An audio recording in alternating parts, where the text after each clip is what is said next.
नमस्कार, मी पंजाब डक आहे.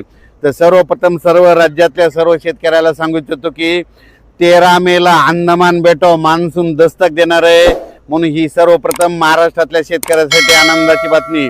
13 मेला मान्सून अंदमान दस्तक देईल आणि तिथून दिल्याच्या नंतर तुम्हाला सांगतो 13-14 पर्यंत 2-3 दिवस तिथं पडल्याच्या नंतर 10 दिवस केरळ यायला लागतात न ते 25-26 पर्यंत केरळपर्यंत येईल आणि तिथून 10 दिवस म्हणजे 7-8 जूनला महाराष्ट्रात मान्सून दाखल होण्याचे चान्सेस म्हणजे चिन्ह दिसत आहेत. म्हणून ही सर्वप्रथम शेतकऱ्याची आनंदाची बातमी. दरवर्षीप्रमाणे यावर्षी जवळपास 8 दिवस पाऊस लवकर येत आहे. म्हणजे मान्सून अंदमान बेटावर म्हणजे लवकर जवळपास 8 दिवस येत आहे. दरवर्षी मान्सून कसा असतो, कधी 20 मेला अंदमान बेटावर येतो, कधी 19 मेला येतो, कधी 21 मेला येतो, कधी 22 मेला येतो.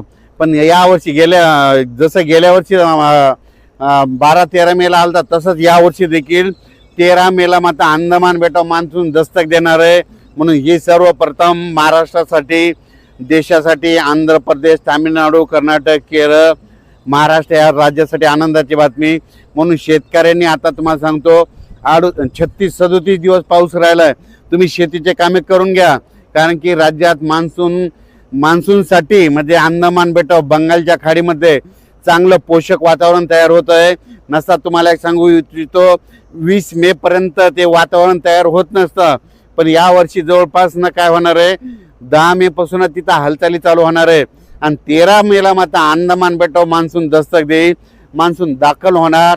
म्हणून ही सर्वप्रथम शेतकऱ्यासाठी आनंदाची बातमी. तिथून पुढचा प्रवास कसा राहील हे तुम्हाला मी अंदाजामध्ये सांगणार आहे. म्हणून हे देखील सर्व शेतकऱ्यांनी लक्षात घ्यायचं. राज्यात मात्र आता सध्या जवळपास 10-12 दिवस तीव्र उन्हाची लाट राहणार आहे, उन्हाचा पारा राहणार आहे. म्हणून शेतकऱ्यांनी स्वतःची काळजी घ्यायची, पाळीव प्राण्याची घ्यायची, पशुधनाची घ्यायची. म्हणून हे देखील सर्व शेतकऱ्यांनी लक्षात घ्यायचं.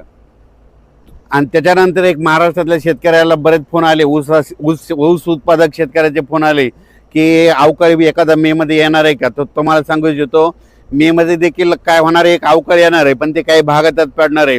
8-9 तारखेला जे पाऊस येईल ते काय होणार आहे, आदिलाबाद, नायगाव, नरसी, त्याच्यानंतर बिलोली, कंधार, लोहा, इकडं नळदुर्ग, इकडं सोलापूर ह्या पट्ट्यामध्ये काय होईल 8-9 तारखेला एक अवकाळीचा पाऊस येणार आहे. म्हणून त्या शेतकऱ्यांनी लक्ष द्यायचं.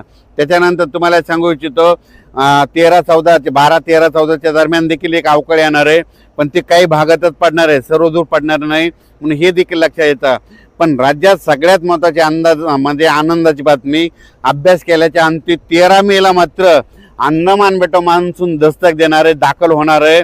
म्हणून हे लक्षात यायचं. तिथून 10-12 दिवस काय होतं, केरळ यायला लागतं आणि तिथून 5-8-9 दिवस लगेच आपल्या महाराष्ट्रामध्ये यायला लागतं.